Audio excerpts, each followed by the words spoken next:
ಚತುರ್ಭುಜಗಳ ಪರಿಚಯ. ಫಸ್ಟಿಗೆ ಚತುರ್ಭುಜಗಳು ಅಂತಂದ್ರೆ ಏನಂತ ನೋಡೋಣ. ಚತುರ್ಭುಜಗಳು ಅಂತಂತಂದ್ರ ಒಂದೇ ಸಮತಲದಲ್ಲಿ ಅರ್ಥ ಒಂದ ಬೋರ್ಡ್ ಮ್ಯಾಗ ನಾಲ್ಕು ರೇಖಾಖಂಡಗಳು ತಮ್ಮ ಅಂತ್ಯ ಬಿಂದುವಿನಲ್ಲಿ ಸಂಧಿಸಿದಾಗ ಉಂಟಾಗುವ ಸಮತಲಾಕೃತಿಯನ್ನು ಏನಂತ ಕರಿತೇವಪ್ಪ ಅಂತಂದ್ರ ಚತುರ್ಭುಜ ಅಂತ ಕರಿತೇವೆ. ಎಕ್ಸಾಂಪಲ್, ಎ ಬಿ ಅನ್ನೋದು ಒಂದು ಬಾಹು ಐತಿ, ಬಿ ಸಿ ಅನ್ನೋದು ಒಂದು ಬಾಹು ಐತಿ, ಸಿ ಡಿ ಅನ್ನೋದ ಮತ್ತೊಂದು ಬಾಹು, ಡಿ ಎ ಅನ್ನೋದ ಮತ್ತೊಂದು ಬಾಹು. ಇವೆಲ್ಲ ಶೃಂಗ ಬಿಂದುಗಳು. ಇವು ಏನ್ ಮಾಡ್ತಾವಪ್ಪ ಅಂತಂದ್ರ ತಮ್ಮ ತಮ್ಮ ಅಂತ್ಯ ಬಿಂದುವಿನಲ್ಲಿ ಸಂಧಿಸ್ತಾವ. ಈ ಎಕ್ಸಾಂಪಲ್, ಎ ಬಿ ಅನ್ನೋದು ಒಂದು ಬಾಹು ಐತಪ್ಪ ಅಂತಂದ್ರ ಎ ಬಿ ಅನ್ನೋದು ಒಂದು ಬಾಹು ತಗೊಂಡ್ರಿ, ಇದರ ಅಂತ್ಯ ಬಿಂದು ಯಾವ್ದಪ್ಪ ಅಂತಂದ್ರ ಬಿ. ಮತ್ತೆ ಹೊಳ್ಳಿ ಏನ್ ಮಾಡ್ತಾವ್ರ ಬಿ ಸಿ ಸೇರಿಸ್ತೇವೆ. ಬಿ ಸಿ ಬಾಹು ಸೇರಿಸಿದ್ರಿ. ಹಂಗ ಹೊಳ್ಳಿ ಇನ್ನೊಂದು ಬಾಹು ಯಾವ್ದಪ್ಪ ಅಂದ್ರ ಸಿ ಡಿ, ಸಿ ಇಂದ ಡಿ, ಸಿ ಡಿ ಆಗ್ತೈತಿ. ಇನ್ನೊಂದು ಬಾಹು ಯಾವ್ದಪ್ಪ ಅಂತಂದ್ರ ಡಿ ಎ, ಇದನ್ನ ಸೇರಿಸಿದ್ರಿ ಅಂತಂದ್ರೆ ಇವೇನ್ ಮಾಡಕತ್ತಾವ ಅಂದ್ರ ತಮ್ಮ ತಮ್ಮ ಅಂತ್ಯ ಬಿಂದುವಿನಲ್ಲಿ ಸಂಧಿಸಿದಾಗ ಉಂಟಾಗುವ ಸಮತಲಾಕೃತಿಯನ್ನ ಏನಂತ ಕರಿತೇವಪ್ಪ ಅಂತಂದ್ರ ಚತುರ್ಭುಜಗಳು ಅಂತ ಕರಿತೇವೆ. ಚತುರ್ಭುಜದ ವಿಧಗಳ ಇವಷ್ಟು ಅದಾವ. ತ್ರಾಪಿಜ್ಯ, ಪತಂಗ, ಸಮಾಂತರ ಚತುರ್ಭುಜ, ಚೌಕ, ಆಯತ. ಚೌಕದ ವಿಧಾನ ಮತ್ತೆ ಇನ್ನೊಂದು ಯಾವ್ದಪ್ಪ ಅಂತಂದ್ರೆ ವಜ್ರಾಕೃತಿ. ಧನ್ಯವಾದಗಳು. ನಾನು ತ್ರಾಪಿಜ್ಯ. ನನಗೆ 4 ಬಾಹುಗಳು ಸಮ ಮತ್ತು ಸಮಾಂತರವಾಗಿರುತ್ತದೆ. ಇವೆರಡು ಸಮವಾಗಿರ್ತಾವ, ಇವೆರಡು ಸಮವಿರುವುದಿಲ್ಲ. ಇದಕ್ಕೆ ಸಮ ಮತ್ತು ಸಮಾಂತರವಾಗಿರುತ್ತದೆ. ಉದಾಹರಣೆ ಗುಡಿಸಲು. ನಮಸ್ಕಾರ, ನನ್ನ ಹೆಸರು ಪತಂಗ. ನೀವೆಲ್ಲರೂ ನೋಡಿರಲ್ಲ ಸಿಗಿಯುನಿ ಒಳಗ ಹಾರಿಸ್ತಾರಲ್ಲ ಆ ಪತಂಗ ನಾನ. ಅಭಿಮುಖ ಬಾಹುಗಳು ಸೇಮ್ ಇರ್ತಾವ. ಇದ್ರೊಳಗ ಅಭಿಮುಖ ಬಾಹುಗಳು ಯಾವ್ಯಾವ ಹೇಳ್ರಿ ನೋಡೋಣ. ಎ ಬಿ ಮತ್ತು ಎ ಡಿ. ಎರಡು ಜೊತೆ ಅಂದ್ರೆ ಎರಡು ಜೊತೆ, ಇದೊಂದು ಜೊತೆ ಮಕ್ಕಳ ಇದೊಂದು ಜೊತೆ ಏನಿರ್ತಾವ ಸಮಪಾರ್ಶ್ವ ಬಾಹುಗಳನ್ನು ಹೊಂದಿರ್ತಾವ. ಇವೆರಡು ಸಮ ಇರ್ತಾವ, ಹೊಳೆ ಮತ್ತು ಇವೆರಡು ಸಮ ಇರ್ತಾವ. ಅದಕ್ಕ ಸಮಪಾರ್ಶ್ವ ಬಾಹುಗಳು ಅಂತಾರ. ಹಂಗ ಹೊಂದಿರುವ ಚತುರ್ಭುಜವನ್ನು ಪತಂಗ ಅಂತ ಕರೀತಾರೆ.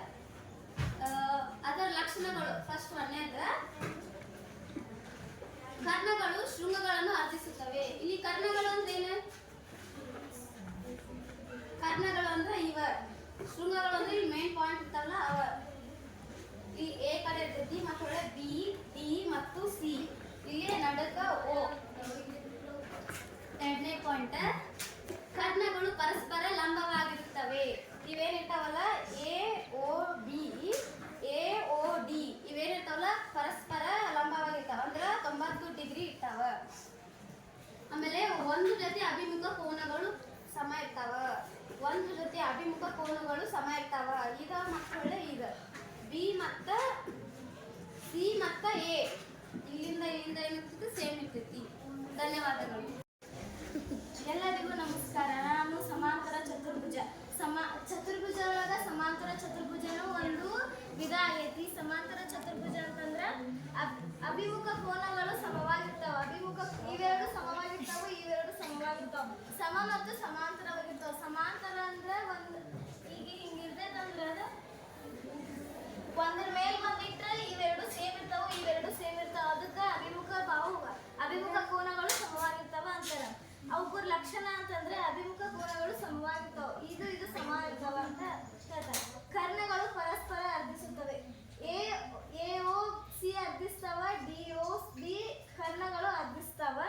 ಸಮಾಂತರ ಚತುರ್ಭುಜ ಪಾರ್ಶ್ವ ಕೋನಗಳು ಅಂದ್ರೆ ಆಜು ಬಾಜು ಇರ್ತಾವಲ್ಲ ಆ ಕೋನಗಳು. ಎ ಬಿ ಮತ್ತು ಡಿ ಸಿ ಕೋನಗಳು ಪಾರ್ಶ್ವ ಕೋನಗಳಾಗಿರುತ್ತವೆ. ಕೋನಗಳು ಸರಳ ಪೂರಕವಾಗಿರುತ್ತವೆ. ಈ ಕೋನಗಳು ಇಷ್ಟು ಕೋನಗಳು ಸೇರಿದ್ರೆ 360 ಡಿಗ್ರಿಗೆ ಸಮ ಇರ್ತಾವ. ಧನ್ಯವಾದಗಳು.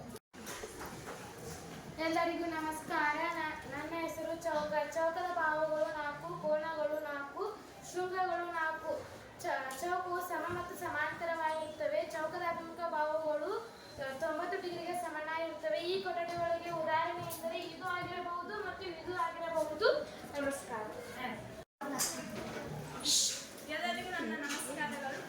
ನಾನು ಆಯತ ಎಂದರೆ ಆಯತವು 4 ಲಂಬ ಕೋನಗಳನ್ನು ಹೊಂದಿರುವ 4 ಬಾಹುಗಳನ್ನು ಆಕಾರವಾಗಿದೆ. ಇದಕ್ಕೆ ಆಯತ ಎನ್ನುವರು. ಆಯತದ ಗುಣಲಕ್ಷಣ ಎ ಬಿ ಮತ್ತು ಸಿ ಡಿ ಅಭಿಮುಖ ಬಾಹುಗಳು ಪರಸ್ಪರ ಸಮವಾಗಿದೆ. ಇದರಲ್ಲಿ 4 ಬಾಹುಗಳು, 2 ಕರ್ಣ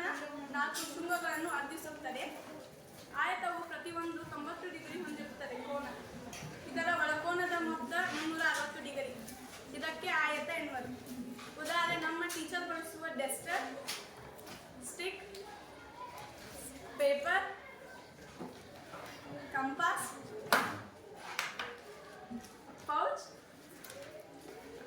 ಬುಕ್, ರೆಡ್ ಪ್ಯಾಡ್.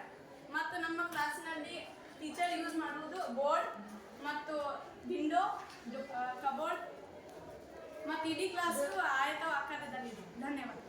ನಮಸ್ಕಾರ. ನಾವೆಲ್ಲರೂ ಚತುರ್ಭುಜದ ವಿಧಗಳು. ನಾನು ತ್ರಾಪಿಜ್ಯ, ನಾನು ಪತಂಗ, ನಾನು ಸಮಾಂತರ ಚತುರ್ಭುಜ, ನಾನು ಚೌಕ, ನಾನು ಆಯತ. ನಾವೆಲ್ಲರೂ ಒಂದೇ ತಾಯಿಯ ಮಕ್ಕಳು, ಚತುರ್ಭುಜಗಳು ನಮ್ಮ ತಾಯಿ. ಧನ್ಯವಾದಗಳು.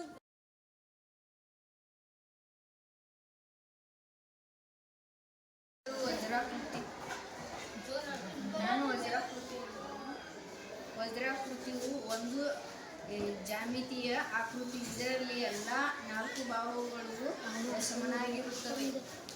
ಅಭಿಮುಖ ಬಾಹು ಕೋನಗಳು ಸಮನಾಗಿರುತ್ತವೆ. ಕರ್ಣಗಳು ಪರಸ್ಪರ ಲಂಬವಾಗಿರುತ್ತವೆ. ವಜ್ರಾಕೃತಿ ಲಕ್ಷಣಗಳು: 4 ಬಾಹುಗಳು. ವಜ್ರಾಕೃತಿ 4 ಬಾಹುಗಳು ಒಂದೇ ಉದ್ದ ಹೊಂದಿರುತ್ತವೆ. ಎದುರು ಕೋನಗಳು ಒಂದಕ್ಕೊಂದು ಸಮವಾಗಿರುತ್ತವೆ. ಲಂಬ ಛೇದ ಕರ್ಣ. ವಜ್ರಾಕೃತಿ ಕರ್ಣ ಪರಸ್ಪರ ಲಂಬ ಛೇದಿಸುತ್ತವೆ. ಸಮಾಂತರ ಬಾಹುಗಳು. ಎದುರು ಬಾಹುಗಳು ಸಮಾಂತರವಾಗಿರುತ್ತವೆ, ಆದರೆ ಅವು ಎಂದಿಗೂ ಛೇದಿಸುವುದಿಲ್ಲ. ಸಮರೂಪತೆ. ವಜ್ರಾಕೃತಿ ಪ್ರತಿಫಲ ಸುಮಾರು ಮತ್ತು 2 ಇವುಗಳು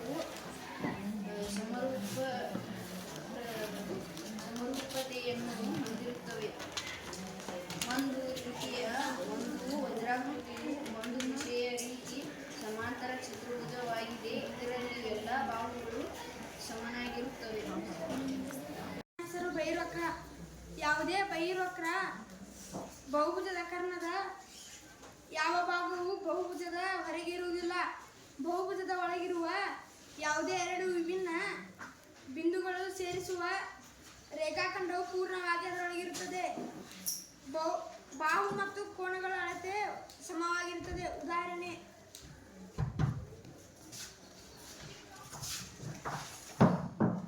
ವಕ್ರ ಬಾಹುಗಳ ಅಳತೆಯು ವಿಭಿನ್ನವಾಗಿರುತ್ತದೆ.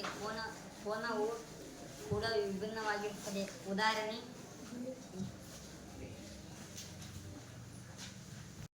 ನಾವು ಬಹಿರ್ವಕ್ರ ಬಹುಭುಜಾಕೃತಿಗಳು. ನಾವು ಅಂತರ್ವಕ್ರ ಬಹುಭುಜಾಕೃತಿ. ಧನ್ಯವಾದಗಳು.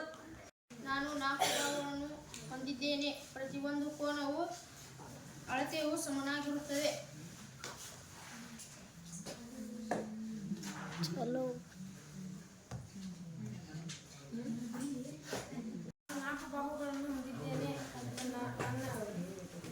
ಪ್ರತಿಯೊಂದು ಕೋನವು ಒಂದು ಕೋನದ ಅಳತೆಯು ಸಮನಾಗಿರುವುದಿಲ್ಲ.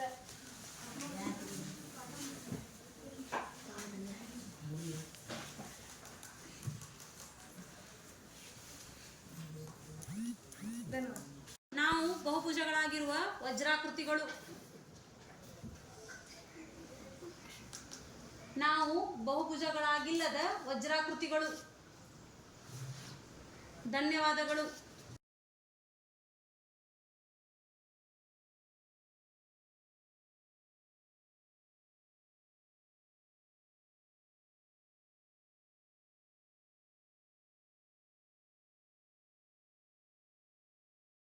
ಅಥವಾ 2ಕ್ಕಿಂತ ಹೆಚ್ಚು ಬಾಹುಗಳನ್ನು ಹೊಂದಿದ್ದರೆ ಅದನ್ನು ಬಹುಭುಜಗಳು ಎನ್ನುವರು. ಇದರಲ್ಲಿ ಎಲ್ಲ ಬಾಹುಗಳು ಮತ್ತು ಕೋನಗಳು ಸಮವಾಗಿದ್ದರೆ ಅದನ್ನು ನಿಯಮಿತ ಬಹುಭುಜ ಎನ್ನುವರು.